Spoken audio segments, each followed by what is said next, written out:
ចំណុចជួយឲ្យអ្នកលក់ដាច់ជាងមុន 1. លក់មិនដាច់កុំបោះបង់អ្នកត្រូវចេះទ្រាំហើយតស៊ូឆ្លងគ្រាលំបាកនេះឲ្យបាន 2. កុំខំនិយាយច្រើនភ្ញៀវចាប់ធន់ណាស់និយាយឲ្យចំបញ្ហាភ្ញៀវភាគរយលក់បានខ្ពស់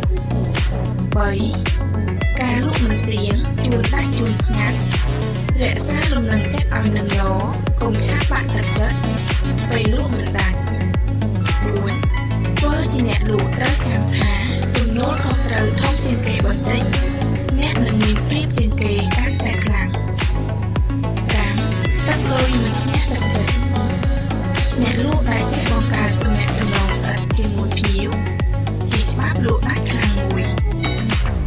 6. ជាអ្នកលក់អ្វីក៏ដោយលក់ឲ្យមានគុណភាពពិតកុំលក់ឲ្យតែល្អមើលកុំលក់ឲ្យតែផុតពីដៃ 7. ចង់ធ្វើអ្នកលក់ត្រូវកាត់ចោលភាពមានខ្មាស់ព្រោះភាពមានខ្មាស់អត់បានលុយទេ 8. ឈ្នះចិត្តភ្ញៀវមិនមែនឆ្លុះឲ្យឈ្នះទេប៉ុន្តែឈ្នះភ្ញៀវទិញដោយសប្បាយចិត្តទិញហើយណែនាំបន្ត 9.